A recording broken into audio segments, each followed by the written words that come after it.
empatía es darse cuenta de lo que sienten las personas, ponerse en su lugar y cultivar la relación con variedad de personas. Motivación usando nuestras preferencias más profundas para encaminar nuestros objetivos, tomar iniciativas, ser eficaces y perseverar a pesar de contratiempos y frustraciones. Habilidades sociales, emociones con buenas relaciones, interactuar fluidamente con habilidad para persuadir, dirigir, negociar y resolver conflictos, cooperar, trabajo en equipo. Todos tenemos dos mentes, una que piensa y otra que siente. La inteligencia emocional es la capacidad de controlar y regular los sentimientos propios y de los demás. Recuerda, usar la inteligencia emocional asegura un buen clima laboral.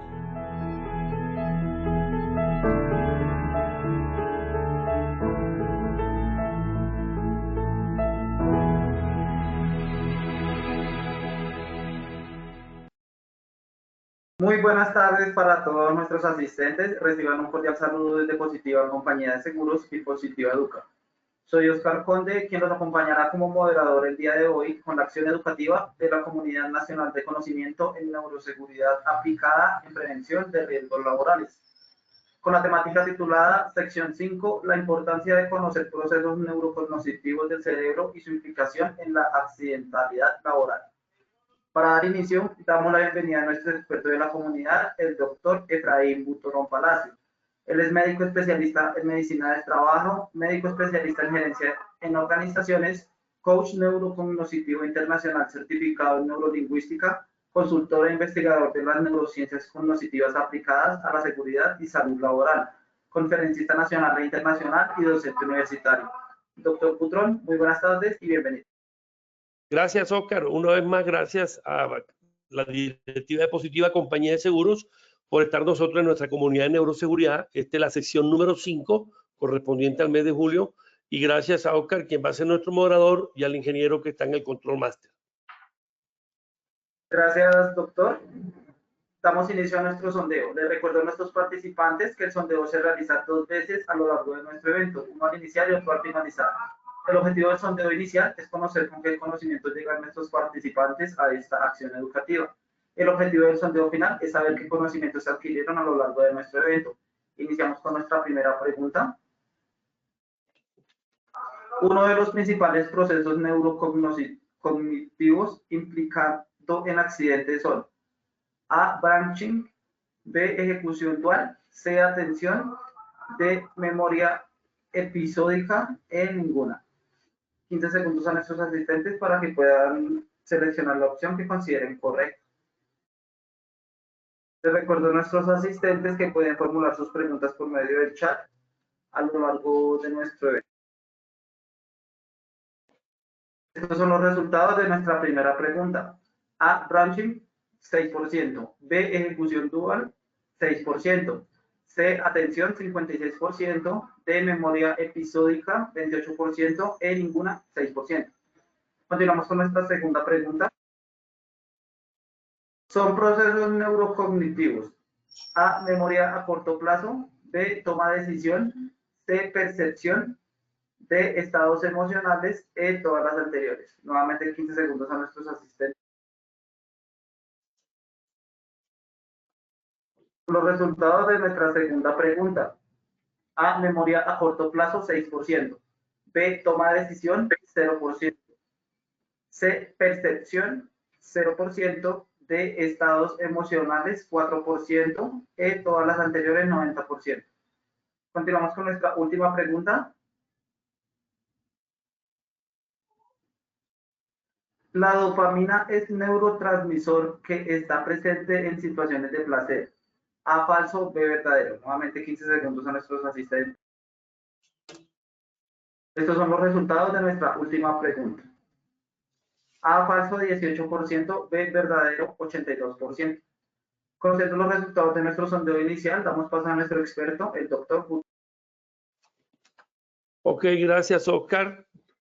Bueno, esta es la frase que traigo, sobre todo una frase muy para la ocasión, para la conferencia.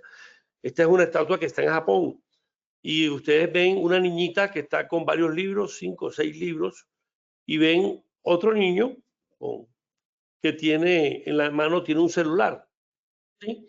Y se dan cuenta para dónde se inclina, a pesar de la obesidad del niño y la niñita en una mucho más pequeña, el peso se inclina para donde la niñita. Ese es un mensaje que le doy a ustedes porque la verdad estamos muy preocupados como médicos con estos aparaticos. Estos aparaticos, recuerden que estos aparaticos liberan mucha dopamina y entonces tenemos que rescatar a este mundo hoy en día porque tenemos mucha atención perdida. Tenemos mucha atención perdida en este mundo que está muy distraído e hiperconectado. Ustedes pueden ver los diferentes videos cuando la gente va por el celular por la calle, se tropieza, la atropella una bicicleta, una moto, se caen, porque estamos en ese mundo distraído, hiperconectado. Y recordando la frase de Einstein, recuerden que en un futuro tendremos una generación de idiotas cuando estén conectados a toda la tecnología que nos va a brindar. Y eso es lo que está pasando con el TikTok, con el Instagram, con WhatsApp. Entonces estamos en ese mundo distraído e hiperconectado. Ese es el objetivo específico de hoy, es conocer los procesos neurocognitivos y su implicancia en accidentes y enfermedades. ¿Cuáles son? Describir cuáles son las principales áreas del cerebro donde están alojados esos procesos neurocognitivos que en nuestras investigaciones nos están generando accidentes de trabajo, y describir parte de los procesos neurocognitivos como los sistemas atencionales, el sistema de memoria y los sistemas emocionales. Empecemos por esta investigación que se hizo en el año 2011, una investigación de procesos neurocognitivos hecho con Eduardo.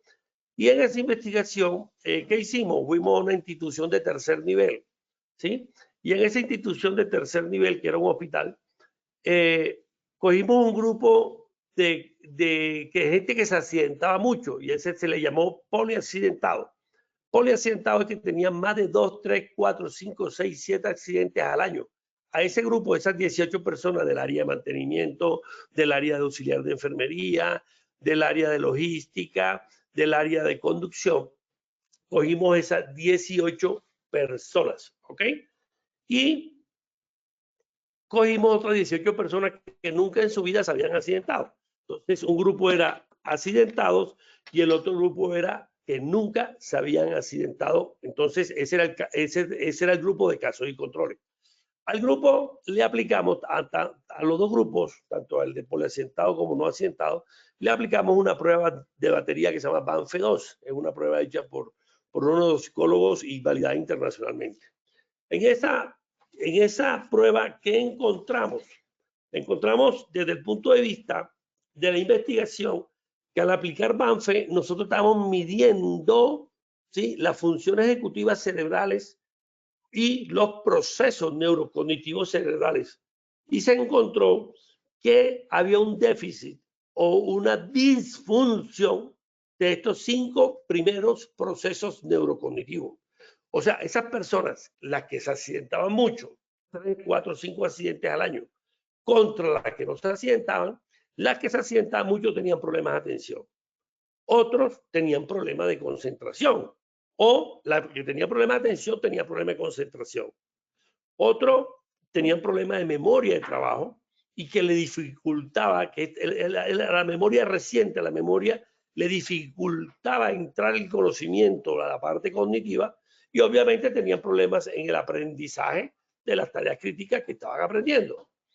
Otro, la velocidad como procesaban toda la información en su cerebro era muy lenta. O sea, tenían problemas de la velocidad de procesamiento.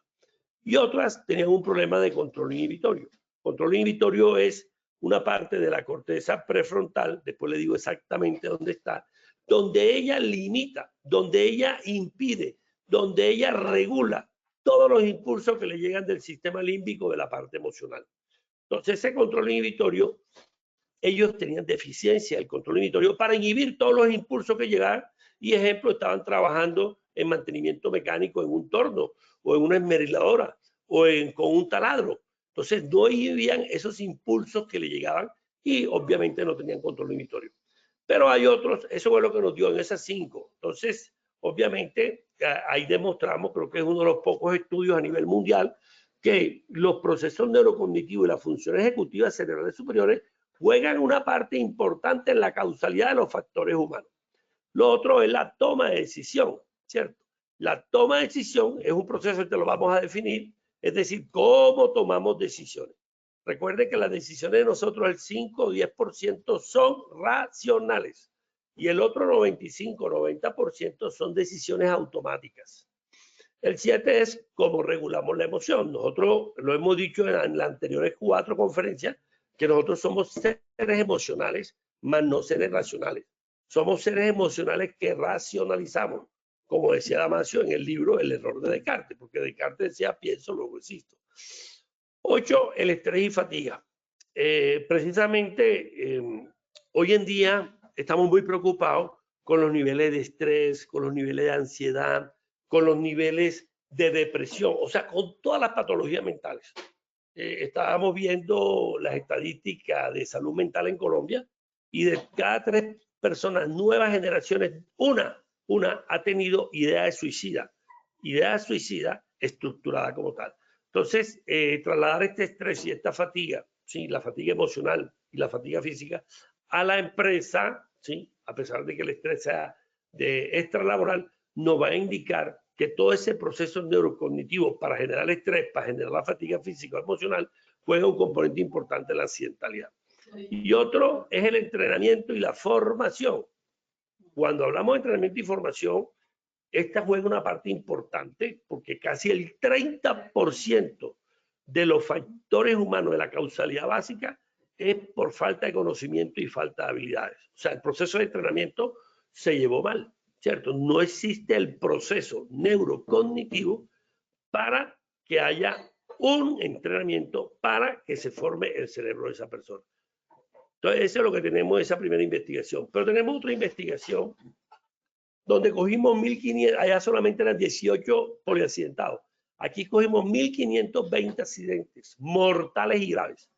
Y encontramos en sistemas humanos, miren el triángulo de arriba, que el cerebro, mente y la memoria que son procesos neurocognitivos en el cerebro. ¿Qué es el cerebro? La masa. La masa gelatinosa que pesa 1.400 gramos en hombre y 1.350. En ese cerebro tenemos una mente, que la mente es el proceso mental o cognitivo. Por lo menos la atención es un proceso que lo hace la mente. La memoria es un proceso que lo hace la mente. La toma de decisiones. Entonces ahí entre el cerebro, mente y la memoria de largo plazo, donde guardamos todo, es el 95% de la accidentalidad de factores humanos. Y investigamos 1.520.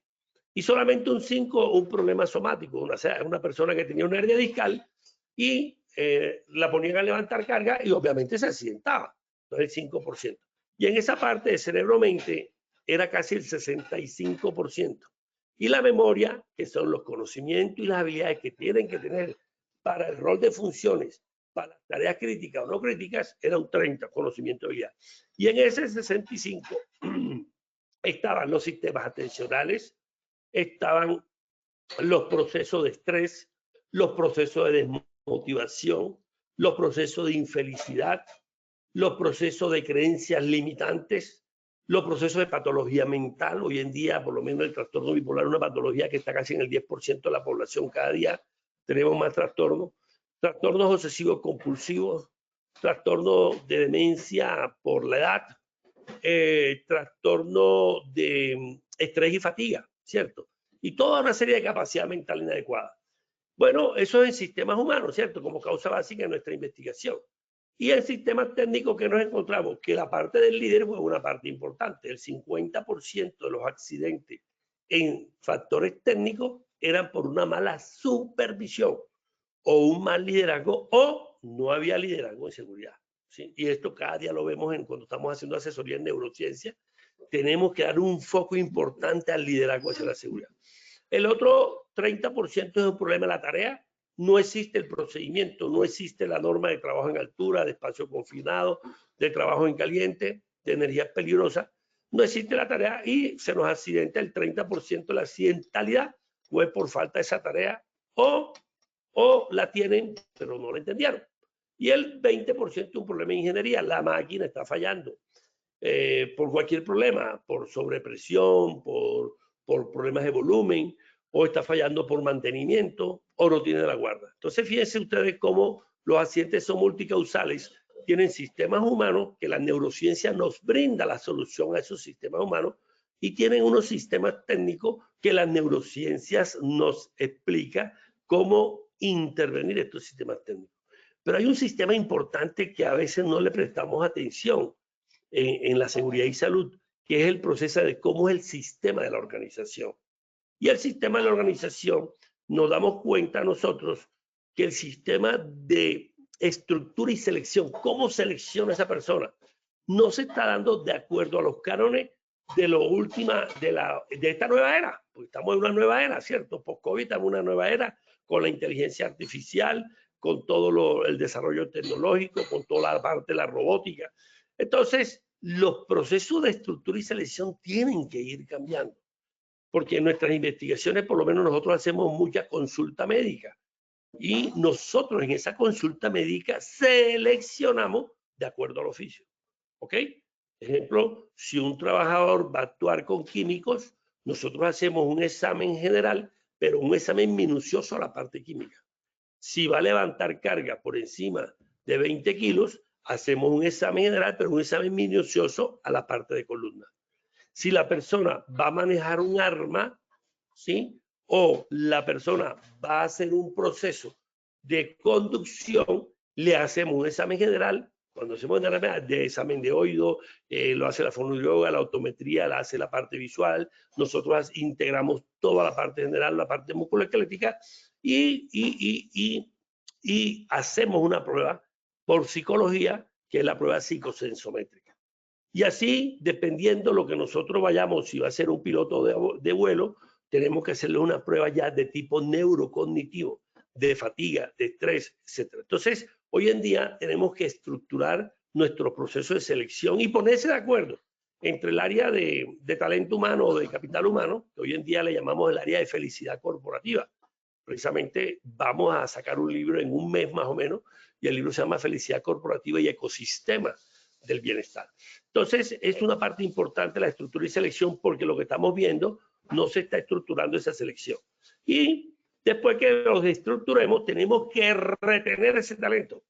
Y parte importante como estructura neurocognitiva es el reconocimiento y recompensa. Lo mejor que hay para el cerebro desde el punto de vista neurocognitivo es darle reconocimiento y el estatus cuando tengan las cosas buenas. Porque nosotros en las investigaciones que hemos hecho, en 520 encuestas en el sector minero, ¿sí? que hecha por el doctor César para su tesis doctoral sobre liderazgo y desempeño, 520 decían que los líderes solamente buscaban los errores, que jamás le hacían un reconocimiento y recompensa. Cuando iban a la planta, que era de vez en cuando porque no iban, buscaban siempre el error. Y lo peor que hay para el cerebro humano es buscar el error, porque el cerebro necesita reconocimiento. Esa partecita es importante y la tratamos en nuestro libro de felicidad, ¿cierto? Y lo otro es el desempeño. El desempeño es que todos estos sistemas humanos, organizacionales, sistemas, nos lleva a un comportamiento, que es la línea verde, y ese comportamiento nos lleva al desempeño, que si el desempeño es negativo, eso es un error. ¿Y qué es un error? Desviación de un estándar. Te desviaste del estándar que tenemos en la tarea crítica o no crítica. Pero si el desempeño es positivo, como fue parte de la tesis de liderazgo y desempeño, entonces hay que hacerle ese reconocimiento a esa persona y darle ese estatus. Bueno, con eso tenemos estas 2 investigaciones, 3, 4 investigaciones que hemos hecho, y para hablar de procesos neurocognitivos. Entonces, uno de los procesos neurocognitivos que tenemos es la percepción del riesgo. ¿Sí? Es decir, nosotros en nuestra investigación, en esos 1500, en la causa inmediata, o sea, el síntoma de la accidentalidad, el 32% era por no prestar atención a las condiciones del piso o a la vecindad. Y el 18% era porque no percibía el riesgo, o no advertía, o no lo aseguraba el riesgo. Entonces, fíjense ustedes cómo la atención y la percepción 32 más 18, se lleva el 50% de la causa inmediata del accidente de trabajo. En 1520 accidentes que se mataron o quedaron en silla de ruedas o se recuperaron, pero fueron accidentes graves. Entonces, esa parte es importante de la parte atencional, por eso es que traje la frase a colación.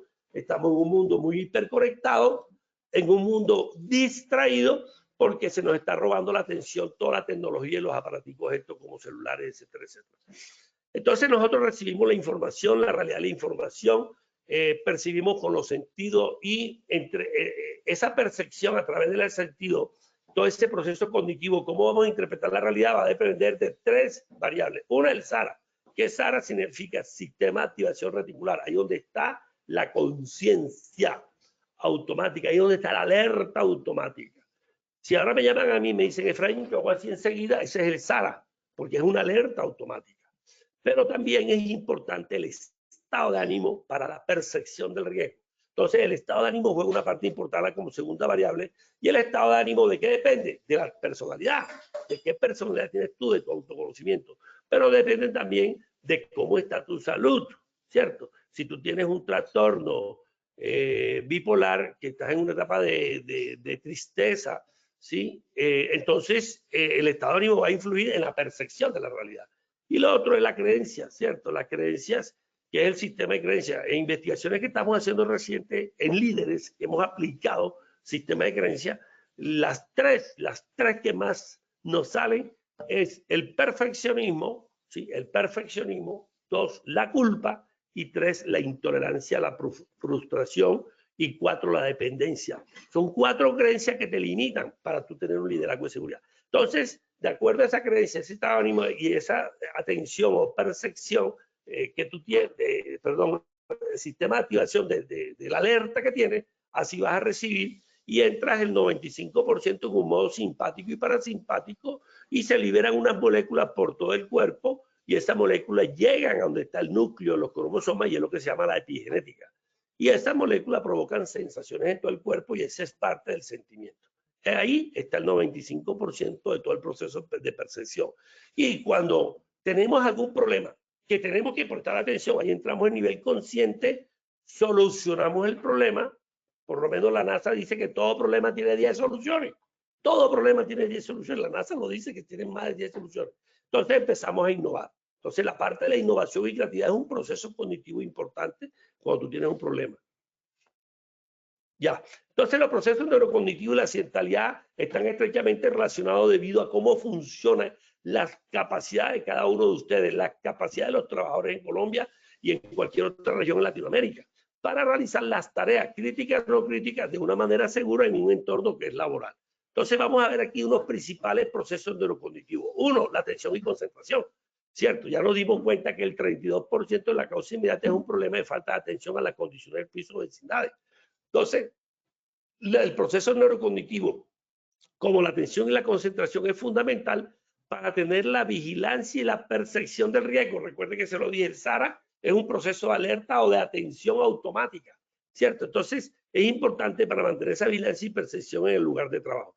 Ya que una atención deficiente o una falta de concentración o deficiente la concentración pueden aumentar la probabilidad de ese desempeño, y ese desempeño negativo es un error y se nos traduce en un accidente. Pero también tenemos otro proceso neurocognitivo que es la toma de decisiones, que más adelante hablaremos con más precisión, y los procesos cognitivos también influyen en la capacidad para tomar decisiones. Es decir, una falta de atención o una falta de memoria te va a impedir, o una falta de flexibilidad cognitiva, ¿sí? De ser flexible a todo lo novedoso que te está llegando y que tienes que tomar decisiones, entonces va a influir en tu capacidad para tomar esa decisión que es rápida y precisa en situaciones laborales críticas y que tienes que tomar una decisión. Ejemplo, si estoy trabajando con corriente eléctrica de 10.000 voltios, pero empieza a serenar, empieza a llover, yo tengo que tomar una decisión rápida. Si dejo el contacto con la energía peligrosa o si sigo trabajando. Entonces, esas son decisiones de tipo voluntaria, de tipo consciente que tú tienes que tomar. ¿Ok? Lo hablaremos más detalle. La toma de decisiones afectada por la toma de decisiones, si se afecta por factores como el estrés o la fatiga física o fatiga emocional o mental, pueden llevar a unas decisiones subóptimas que resulten en accidentes. El otro proceso neurocognitivo es la memoria y el aprendizaje. Recuerden que en el triángulo, en la causa básica, el 30% es un problema de conocimiento o un problema de habilidad.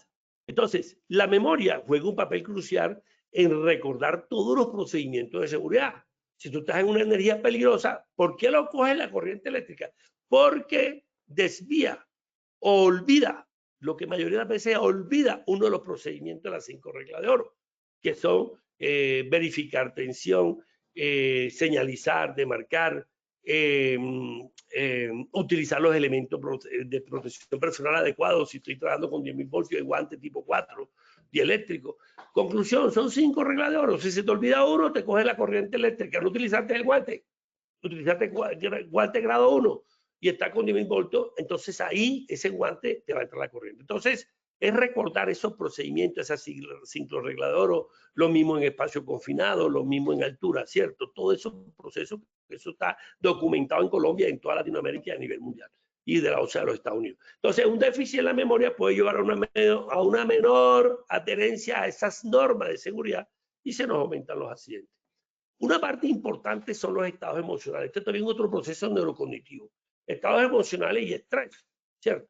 Por lo menos de las teorías que nosotros tenemos, desde el campo de las neurociencias, es que el accidente en sí, tiene un alto componente de la arousal. Para que me entiendan, arousal es emoción. Cuando digo arousal, estoy hablando de emoción. O sea, ahí estoy hablando de estados emocionales, quiere decir estados de arousal, así lo llamamos, ¿cierto? Desde el punto de vista de la teoría bidimensional, de la teoría bidimensional, tenemos un arousal y una valencia, o es positiva o negativa, eso se lo he dicho en anteriores conferencias. Entonces, nosotros sí estamos diciendo a nivel mundial, ahora que estuve en México, estuve en Brasil, estuve en Perú, estamos diciendo que el componente de arousal de un trabajador en Latinoamérica a nivel mundial es importante en la génesis de accidentes. Y por eso estamos sacando el libro de felicidad corporativa. Hoy en día tenemos que tener un ecosistema de felicidad.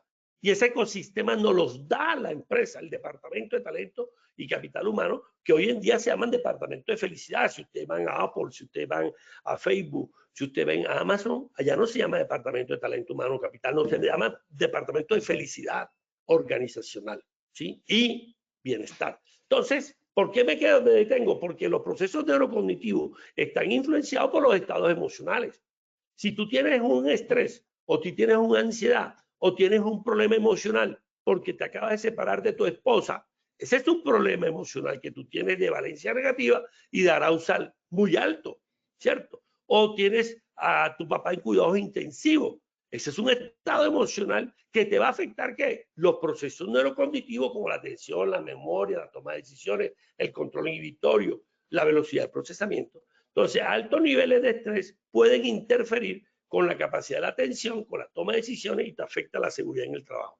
Y el estrés y la fatiga. Acabamos de dar una conferencia precisamente a una empresa brasilera a nivel mundial. Ellos querían saber cómo llevar, porque llevan 2 accidentes por fatiga, por microsueños. Entonces, ya hoy en día, en nuestras investigaciones, el estrés y la fatiga, más la desmotivación, están ocupando el 30% de los 1.520 accidentes mortales o graves.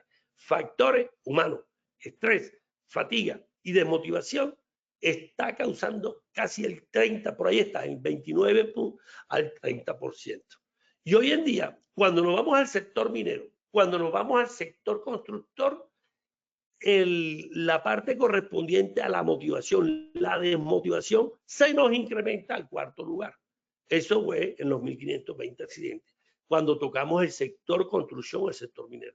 Entonces es un problema importante en el sector minero, en el sector construcción, que son los accidentes que más, por lo menos en mina aquí, llevamos más de 30 muertos, ¿cierto? Cada vez que hay una atmósfera explosiva, hay 5 muertos, 10 muertos, personas atrapadas que hay que rescatarlo en salvamento minero.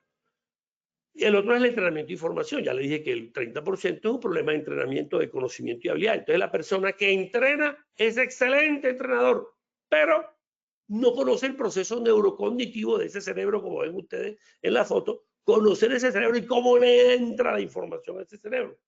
Y son excelentes, por lo menos acá en Colombia, cada persona que va a trabajar en altura por primera vez tiene que recibir 40 horas de formación. ¿sí? Son 30 horas de formación teórica y 10 horas subiéndose en las torres que están para ese entrenamiento. Entonces, ahí estamos fallando en ese entrenamiento y tenemos que enseñar la parte del neuroaprendizaje o la parte de neuroeducación. Entonces, la formación adecuada y el entrenamiento en seguridad pueden mejorar todos los procesos neurocognitivos para el trabajo, como la atención, la memoria y la capacidad de respuesta rápida, reduciendo la accidentalidad. Bueno, vamos a pasar a sistemas atencionales.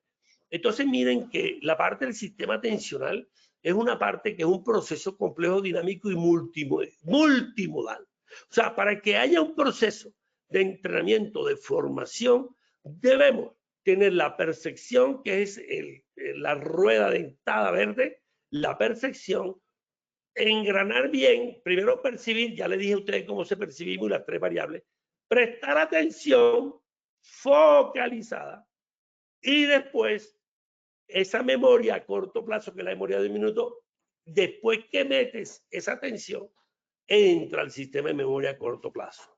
Pero para que haya percepción y para que haya atención se necesita emoción.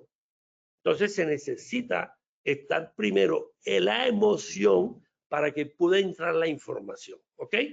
Entonces los sistemas atencionales que son funciones cognitivas que nos permiten la adecuada selección y procesamiento de la información, ¿sí? Es un proceso neurocognitivo. Entonces tú en la parte atencional selecciona lo que para ti es relevante porque tú tienes un entorno multiestimular, ¿sí? Y si tienes el celular ahí contestando llamadas, más hiperestimular. Entonces, a ti te está llegando una cantidad de percepciones. Percepciones si estás al aire libre, percepciones climáticas, calor, frío, estás con las botas que te aprietan, estás con el celular que te están llamando, estás por el radio comunicándote con el supervisor, estás en una canasta una canasta grúa y estás dentro de esa canasta donde se está moviendo. Entonces tú tienes un entorno multiestimular que están llegando y complejo. Y este entorno es tanto lo de afuera como lo interno. Porque si yo tengo una separación con mi esposa hace 3 días, allá hay un estímulo interno de pensamiento, un estímulo interno de emoción y un estímulo interno de memoria interna que tengo guardada de los mejores días de mi esposa. Entonces, eso es una parte importante. Entonces, el sistema atencional es el que lo selecciona, procesa la información que es relevante dentro de esos múltiples estímulos externos o internos. Y nosotros clasificamos la atención en focalizada, sostenida, selectiva, dividida y alterna. ¿Cuál es la focalizada? Es cuando me llaman, yo decía, me llaman en una fiesta de Frank, y yo hago así enseguida, focalizo la atención. Eso lo hacemos en forma automática. Entonces, yo dirijo mi mirada a la fuente sonora, auditiva, que se convierte en el estímulo más relevante. Ejemplo, en una fiesta. Pero la atención sostenida es la que sí necesitamos. Esa atención es consciente, la otra es automática. Entonces, es la atención que necesitamos nosotros cuando estamos trabajando en corriente eléctrica, cuando estamos trabajando nosotros en altura, cuando estamos trabajando en energías peligrosas, cuando estamos trabajando en trabajo en caliente, en máquinas amarillas. Entonces, la atención sostenida permite el foco de la atención durante varios minutos en la tarea crítica que estamos haciendo. Ejemplo de esto, cuando yo voy a estudiar un examen o cuando voy a tocar un instrumento como un violín, que tengo que concentrarme en la nota y en la partitura que tengo que hacer en la orquesta sinfónica. La otra atención es la selectiva. La selectiva permite captar solamente ciertos elementos, ¿sí? Y donde yo no le presto atención a los demás, ¿cierto? Entonces yo capto. Fíjense que la atención selectiva va de la mano del control inhibitorio, que es otra función neurocognitiva, el control inhibitorio. O sea, el control inhibitorio te dice, selecciona esto porque esa es la que a ti te llama más. Sí, eso es lo más relevante. La otra atención dividida alterna, la dividida es que tu ejecución dual, estás haciendo 2 estímulos a la vez, vas manejando y te vas maquillando, vas manejando y estás hablando por el teléfono. Entonces, esa atención dividida o ejecución dual, ¿sí? O escucho mientras manejo, ¿cierto? Son 2 más estímulos a la vez en forma simultánea y muchos de los accidentes son por este proceso neurocognitivo. Y la atención alterna permite cambiar de una tarea a otra. Ejemplo, una niña que está en recepción de una consulta externa de un hospital y me acerco yo a pedir la cita. Entonces yo estoy hablando con ella, pero ella le entra una llamada del médico que está en consulta externa que le pasa a otro paciente. Entonces, ¿qué hace ella? Deja de hacer lo que está haciendo conmigo, pidiéndome la ficha y dándome dándome el número de la consulta, aguanta y atiende la llamada del médico de medicina interna. que va a atender la consulta. Entonces eso se llama atención alterna o branching, quiere decir tú cambias de una tarea a otra, dejas de atender al usuario, atiendes al médico, ¿sí? Y eso se requiere, para que se dé, se requiere un alto grado de conocimiento y de habilidad sobre la tarea. Es conocida como multitarea. No la recomendamos en los procesos de tareas de alto riesgo. Bueno, entonces la pregunta ahora es el sistema atencional. Entonces, ¿por qué utilizamos la realidad virtual? Porque es que yo parte de lo que estoy recomendando a nivel en México, que estuvimos presentando los equipos de realidad virtual, en Brasil, que tuvieron equipos de realidad virtual. Entonces, ¿por qué recomendamos la realidad virtual? Porque el cerebro aprende 10% de lo que lee, del lenguaje. Y el lenguaje está en una zona del cerebro. El 20% de lo que escucha, del nervio auditivo, y el nervio auditivo es la corteza temporal. El 30% de lo que ha visto, el nervio óptico ve, la percepción, el 65% es por el nervio óptico. ¿Sí? Todo lo que percibe, el 65%. Y un 20% la parte auditiva. Entonces el 30% aprende porque lo estás viendo. Pero si lo estás viendo y lo escuchas, aprendes un 50% del contenido de lo que quieres aprender. Pero si lo has visto y lo escribes, ya entra la coordinación ojo-mano, la coordinación de la escritura, un proceso donde le doy la orden para que escriba, entonces ya es un 70%. Pero si yo le digo, bueno, ahora ya aprendiste a altura, hazme un taller y súbete a la torre de 20 metros para ver cómo lo hace. Entonces él llega y hace un tallercito de la parte teórica del trabajo en altura y después se sube. ¿Sí me entiende? Entonces eso aprendió con el 90%. Pero si lo hace con el taller, se sube a la torre y lo siente, ejemplo, cuando pongo los lentes o pongo el escáner, si la pantalla es gigante, ahí él lo está sintiendo, ahí está sintiendo las emociones. Y yo lo subo con la realidad virtual, lo subo a 20 metros y después si él falla, se cae y se mata y él siente esa caída de 20 metros al vacío, la está sintiendo con la realidad virtual, ahí aprende el 95%. En nuestras investigaciones en Costa Rica, aplicando realidad virtual de niveles de 6% de conciencia, lo llevamos al 95 a 96% de conciencia. Por eso recomendamos la realidad virtual y eso, pero hay que saber hacer la realidad virtual. Sí, hay que saber llevar a cabo el proceso para que vean cómo aprende el cerebro. No es poner la realidad virtual por ponerla, no. Se necesita un procedimiento bien adecuado. Entonces, el aprendizaje activo, esta pirámide, la pirámide de Eckhart Tolle, que era un neuropsicopedagogo. Entonces, los que aprenden por realidad virtual son más rápidos aprendiendo que en una clase convencional. Están más conectados con el contenido de los alumnos que en un salón de clase, están más conectados con el contenido que en una clase e-learning virtual. En conclusión, más concentrado y enfocado. Bueno, dejamos el sistema cognitivo de la atención. Pasamos al sistema de memoria. La memoria la dividimos, Bad de Hickle habla de la memoria a corto plazo. Esa memoria a corto plazo es la memoria de trabajo. ¿Dónde fallan los grandes accidentes? En que la persona se le olvida. En esa memoria a corto plazo de 10 minutos se le olvida un paso, un procedimiento. Esa es la memoria operativa, la que nos permite manejar cierta cantidad de información para realizar la tarea. Atkinson y Shiffrin en el año 68 descubren que así como hay una memoria a corto plazo, donde la descubría Baddeley y Heath en el 74, en el 68 ya habían descubierto la memoria a largo plazo, ¿sí? Y fue la primera que se descubrió, que es la que se encuentra ya en el hipocampo y en otras estructuras neurocognitivas de la corteza. Entonces la memoria a largo plazo ahí es la información que tú tienes de forma prolongada ahora mismo, lo que me están viendo, ¿cierto? La información. Los trazos amnésicos pueden persistir durante décadas. Necesita una codificación y se almacena en las estructuras del hipocampo, en la estructura neurocognitiva de la corteza, y restituyo la información original. Entonces, la memoria a largo plazo, Endel Tulbin nos dice que hay una memoria semántica y una memoria episódica. ¿Qué es la memoria episódica? La memoria episódica es hacer como una autobiografía de todo. Ejemplo, si yo estuve en el Mundial de Colombia y estuve en los diferentes estadios, cuando jugó con Bolivia, cuando jugó con Estados Unidos, cuando jugó con los diferentes equipos, yo iba viajando de diferentes ciudades, cuando estuve en Charlotte, cuando estuve ahora con Miami, en el Hard Rock de Miami. Entonces, recordar todos esos 5 partidos en 5 ciudades diferentes, en 5 vuelos diferentes. En uno viajé por avión, en otro viajé por tren, en otro viajé por flota, en otro alquiler. Recordar todo eso, eso se llama memoria episódica a largo plazo.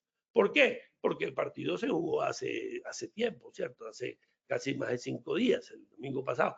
Entonces, esa memoria episódica es la memoria autobiográfica y describo todo lo que pasó. Y si lo guardé con emoción, todavía me queda en mi estructura neurocognitiva a largo plazo. Y la otra memoria, la semántica. La memoria semántica es, yo en esos partidos me conocí las ciudades. O sea, conocí ciudades, conocí unos pueblos cercanos porque yo salí.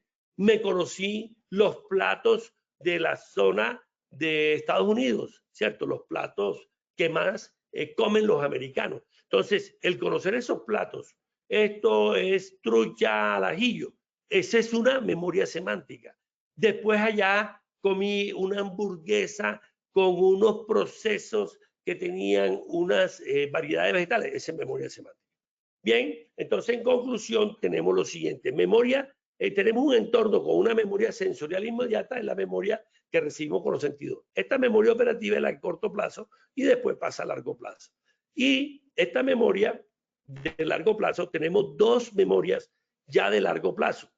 La operativa es de corto plazo y la de largo plazo tenemos dos, o una que es intrínseca, que es implícita, y otra, o sea, automática, no consciente, y otra que es consciente o declarativa. ¿Cuál es la declarativa? Que es explícita, la episódica, que se acabo de decir, y la semántica, la de palabras, hechos, objetos.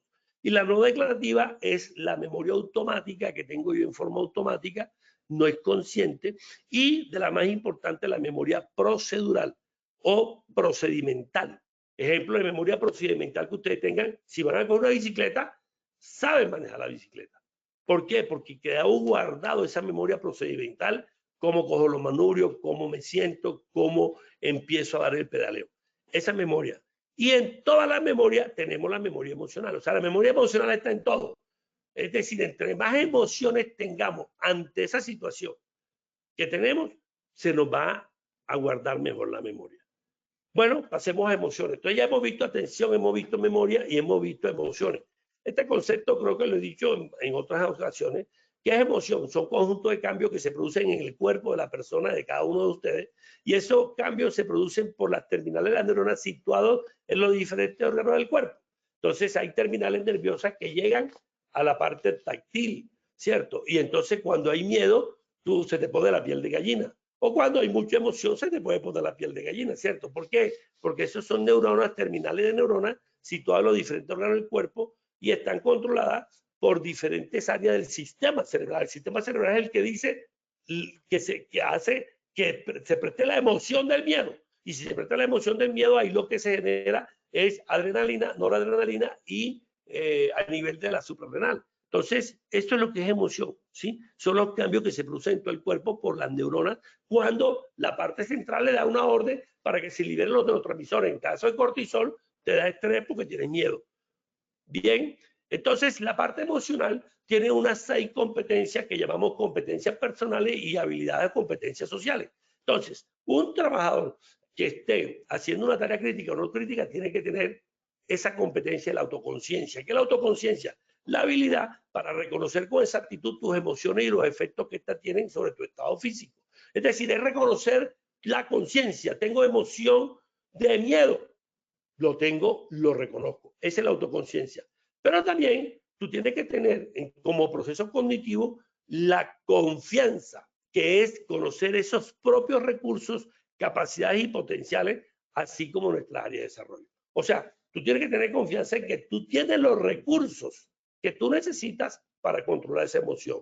Y a ese recurso para controlar, para regular la emoción, porque las emociones se regulan, se bajan. La emoción de pánico, de miedo, de pánico, lo bajo a miedo, de miedo lo bajo hasta que quedo con un poquito como de angustia. Entonces la angustia es 2 de 10. 10 es pánico y 8 es miedo. Entonces, el autocontrol es tu capacidad para manejar las reacciones emocionales y no te inunde el miedo.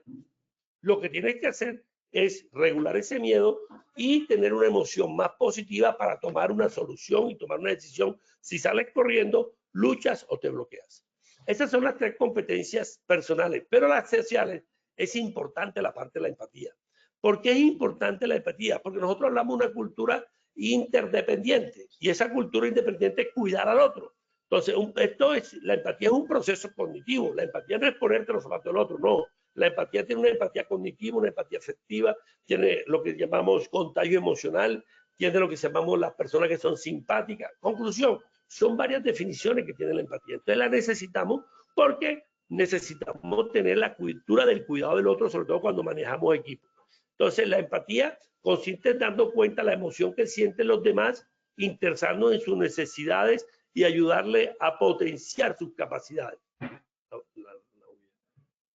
Bien, entonces en este orden de ideas tenemos la empatía y la otra son las habilidades sociales. Entonces las habilidades sociales es cuando ya tú tienes el equipo como líder de seguridad, como supervisor, como coordinador de seguridad de esa área o como supervisor del proceso productivo, ahí va implícito la parte de la seguridad. Es la aplicación de las habilidades sociales para gestionar las interacciones y la comunicación con las personas. Ejemplo, la comunicación es una habilidad neurocognitiva de tipo social. La gestión del cambio, eso se llama como función ejecutiva, se llama flexibilidad cognitiva, ¿cierto? Y la solución de problemas. Entonces son habilidades sociales. Y la motivación, que es el motor de la acción. O sea, las personas que no tienen motivación no van a llegar a ese objetivo, a ese corto plazo, a ese largo plazo. No van a tener un buen desempeño porque le falta ese motivo hacia la acción. ¿Sí? Entonces el motor de la acción es lo que llamamos y es la que te orienta al logro, a la meta. Entonces el cerebro, sobre todo la parte ventromedial, tiene la parte de la motivación. Neurotransmisor es importante, la dopamina. Pregunta de examen de preevaluación. Entonces la dopamina es el neurotransmisor del placer.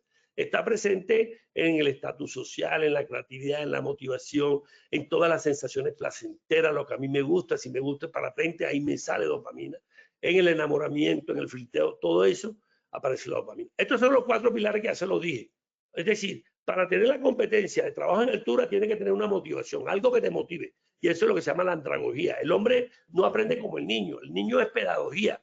Y el hombre es andragogía porque el adulto aprende motivado. Y esa motivación te lleva al proceso atencional y la atención te lleva a la memoria a corto plazo. Cuando estos 3 pilares se juntan, sale el 4º pilar, que es el aprendizaje de altura. Por eso ahí ponemos el módulo de inmersión virtual y los simuladores virtuales que utilizamos para mejorar los niveles de conciencia y los niveles de competencia. Utilizamos los simuladores durante 15 minutos. Las emociones en el aula quiere decir que si eres un buen entrenador, pero si tú no tienes la emoción de la curiosidad en el aula, de la admiración, ¿sí?, de la seguridad de tu tema y de la alegría, y que lo hagas con humor, no va a entrar el conocimiento. Entonces, por eso decimos, nos debemos sentir en casa cuando estamos en los procesos de formación. Entonces, hoy en día, cuando estamos entrenando trainer de trainer, le enseñamos cómo se genera una curiosidad en el aula, cómo se genera, todo esto es emoción, cómo se genera una admiración, tanto de ellos hacia ti como de tú hacia ellos, cómo tienes seguridad en el tema, cómo planifica la charla y cómo le metes humor y alegría. Estos son, para terminar, ya las 3 partes del cerebro. Este es el cerebro dorsolateral. Esos números son los que nosotros como médicos identificamos ahí, los números de Broca. Sí, cada número representa algo. Eso no viene al caso de ustedes, sino que entiendan que en la parte dorsolateral ahí está la toma de decisiones, ahí está la organización, ahí está la planificación, ahí está el control inhibitorio cuando inhibe los estímulos, ahí está la flexibilidad cognitiva cuando tú no le tienes miedo al cambio, eres flexible. Todo eso lo hace el dorsolateral. El órbito frontal es más emocional. El órbito frontal es el que inhibe la amígdala, el que te manda 1.000.000 de impulsos y tú dejas pasar, solamente filtras lo que tú necesitas. Y el órbito frontal le da 3 alternativas al dorsolateral para que coja una. Entonces, la toma de decisiones, cuando llega la información y se procesa acá en la corteza se la manda a un lobulito que se llama la ínsula y ahí tú sientes la emoción. Y en la ínsula le manda la información al órbito frontal y te dice, toma, ahí te mando la información que me manda la corteza, te mando 3 para que coja uno. El órbito frontal selecciona 3, se la manda aquí al dorso lateral y el dorso lateral coge 1. Esa es la toma de decisiones consciente. Y el órbito frontal es el que te dice cómo debes hacer tu comportamiento social en el entorno en el que te encuentras. Y por último, el ventromedial es el de la motivación. Sí, ahí está el cingulado, que es eso blanquito después del 24, y ahí es donde está el cerebro moral. La moralidad está ahí, el ser honesto, el ser responsable, ahí están los valores. ¿Ok? Bien, entonces, estos son los componentes de las funciones ejecutivas.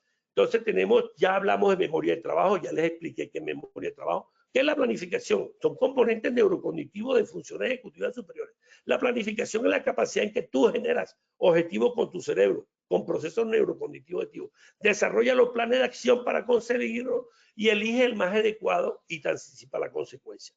¿Y qué es el razonamiento? Otra función ejecutiva o neurocognitiva cerebral, que es la facultad que nos permite resolver los problemas de diversas índoles. Entonces, para eso tenemos diversas herramientas para resolver problemas. En nuestros libros tenemos una herramienta, ¿sí?, donde explicamos paso a paso cómo se resuelve un problema en el equipo, de manera consciente, estableciendo relaciones causales.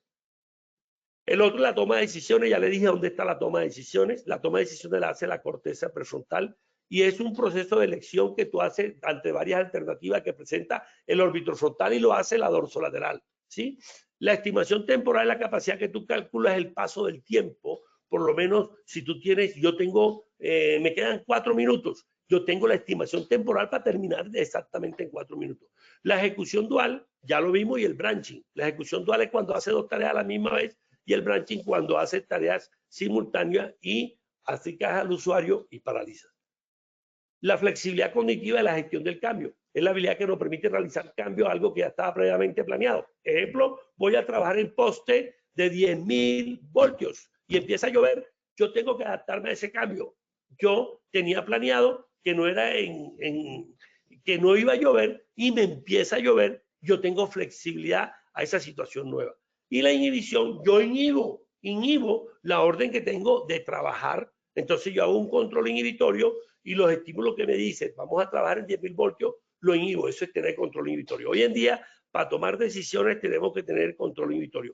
Todo eso que estamos viendo, todo esto, son los procesos neurocognitivos que tienen la implicancia en la accidentalidad. Pero quizá la más importante para terminar es la metacognición.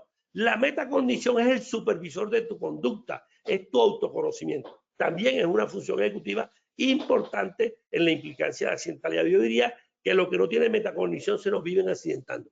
Es la capacidad como tú reflexionas sobre los propios pensamientos, emociones y conducta. Incluye la planeación antes de una tarea, el monitoreo y la autoevaluación. O sea, es como el PHBA, ¿sí? Entonces, este PHBA en el conocimiento metacognitivo tiene dos: el conocimiento y la regulación. ¿Qué es el conocimiento? Es lo que yo estoy pensando sobre mis propios pensamientos. Es mi supervisor de conducta. El que digo que si me comporto de tal manera, obtendré el logro, el resultado y el objetivo. Y posee 3 componentes. Un componente declarativo, que es el qué es lo que voy a hacer, cuál es el objetivo. Un componente procedimental, voy a trabajar 10.000 voltios, ¿cómo lo voy a hacer? Depende ya de mi competencia y habilidad. Y un conocimiento condicional, ¿cuándo lo voy a hacer y por qué lo voy a hacer? Esto le llamamos el conocimiento metacognitivo. Y lo otro, de la metacognición, es de la función ejecutiva más importante o de los procesos neurocognitivos más importantes por la cual se nos están accidentando 600.000 trabajadores en Colombia y se nos están presentando más de 600 muertes en Colombia, porque no hay regulación ni conocimiento metacognitivo. La regulación es el mecanismo de control de la propia condición que ayuda al desarrollo de la tarea del aprendizaje, ¿sí?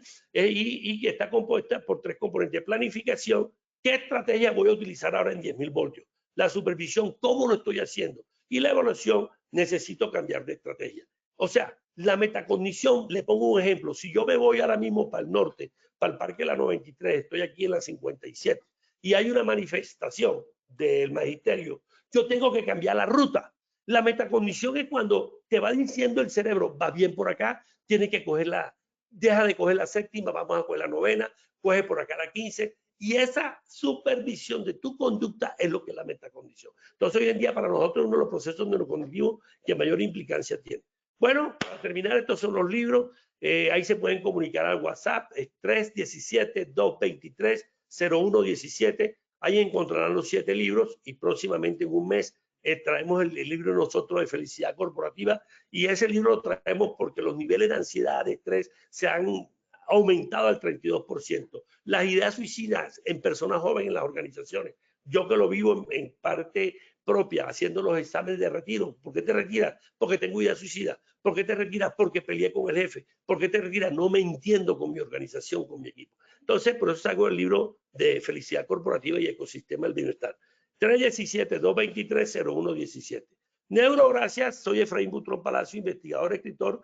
Por favor, ese es mi canal de YouTube. Entren en YouTube como Efraín Butrón Palacio. Hay más de 65 videos de corto, de 2-3 minutos. Bueno, vamos a pasar, Oscar, a la evaluación. Por favor. Gracias, doctor. Damos inicio a nuestro sondeo final. Esta es la primera pregunta. Uno de los principales procesos neurocognitivos implicados en accidentes son A. Branching, B. Ejecución dual, C. Atención, D. Memoria episódica, E. Ninguno. 10 segundos son nuestros asistentes. Estos son los resultados de nuestra primera pregunta. A. Branching, 7%. B. Ejecución dual, 7%. C. Atención, 63%. D. Memoria episódica, 20%. E. Ninguna, 3%. ¿Cómo nos ve con esta primera pregunta, doctor? ¿Tiene desactivado el micrófono, doctor?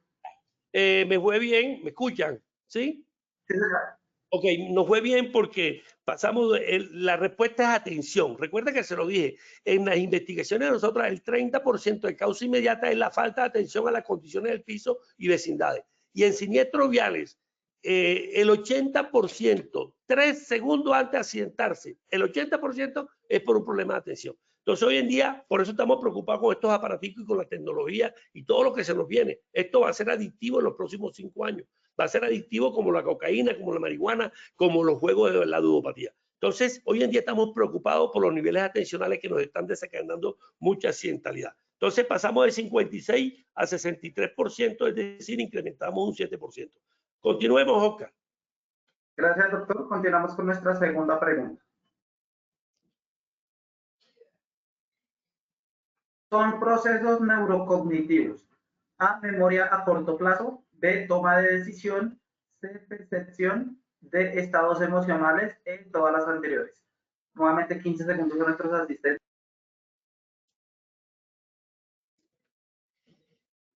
Esos son los resultados de nuestra segunda pregunta.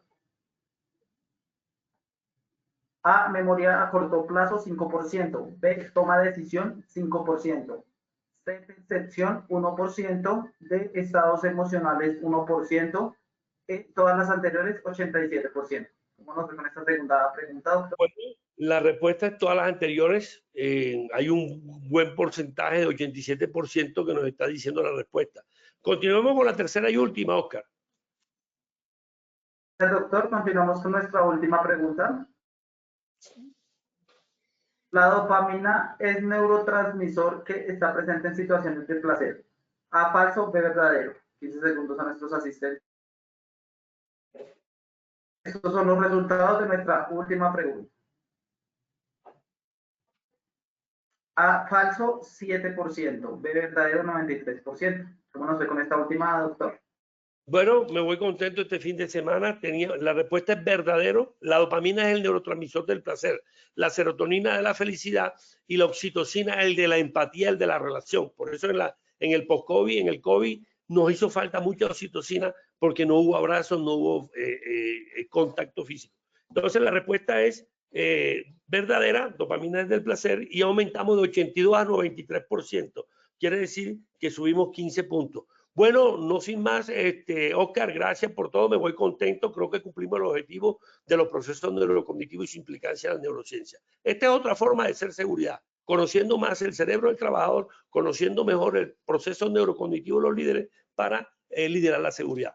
Que tengan un feliz de semana y que sean felices, Efraín les dice. Doctor Butrón, muchas gracias por su intervención y por compartir con nosotros esta información tan valiosa de su comunidad. Nos veremos en la próxima sesión. Hacer una invitación a todos los habitantes de Barranquilla a que participen de nuestro Congreso Técnico de Promoción y Prevención Atlántico Más Positivo 2024. Se llevará a cabo en la ciudad de Barranquilla el 25 de julio. Para inscribirse pueden escanear el código QR que aparece en pantalla.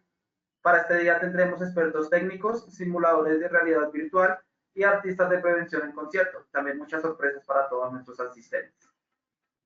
De igual forma, agradecemos a todos nuestros asistentes por su conectividad y participación. Los invitamos a conocer nuestro centro virtual de enseñanza y aprendizaje Posipedia en www.posipedia.com.co. Allí encontrarán todas nuestras comunidades de conocimiento y mucha más información para que sigan conectados con nuestro Plan Nacional Multimodal de Educación en Seguridad y Salud en el Trabajo. También queremos invitarlos a descubrir todas las acciones educativas que tenemos para ustedes en www.posipediatalleresweb.com. o siguiéndonos por medio de nuestro canal de WhatsApp Positiva Educa. Pueden hacerlo escaneando desde su celular el código QR que les aparece en pantalla. Posterior a ello, en la parte superior derecha, dar la opción Seguir. Recuerden que el certificado de este evento web se generará para todos nuestros afiliados de 1 a 8 días hábiles después de terminada esta acción educativa y podrán acceder a él por medio de nuestro portal Posipedia en la sección Educa. Los dejamos con el siguiente video de nuestros congresos en el año 2023. Que tengan un feliz día.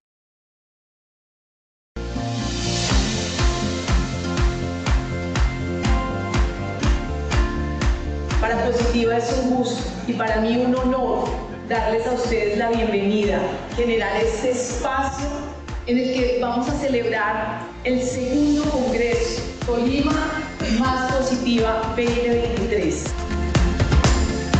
Tuvimos unos excelentes expositores, tuvimos una inmersión en educación de seguridad y salud en el trabajo. Gracias Positiva Educa por esta gestión tan importante en generar promoción a la salud, prevención de los accidentes de trabajo y educación para nuestros trabajadores tolimenses. ¿Cómo estamos dejando a Tolima? Muy contento de haber participado y de tener un conocimiento más claro sobre lo que le podemos brindar a los trabajadores en todos los puntos que nos encontramos de trabajo. El evento estuvo a otro nivel, donde nos salimos de lo técnico, de lo normal, de lo que siempre recibes en una capacitación y donde se enfocaron más en el ser. Hoy aprendimos todo lo que tenía la plataforma de Posipedia, toda la inteligencia artificial y también las herramientas que podemos utilizar a partir de toda la plataforma de Positiva.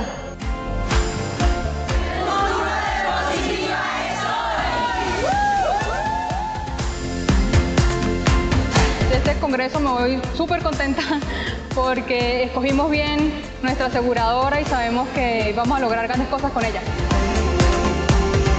Estos escenarios son propicios para avanzar, conocer, además que Positiva siempre viene con grandes avances, con una temática nueva como lo hizo hoy.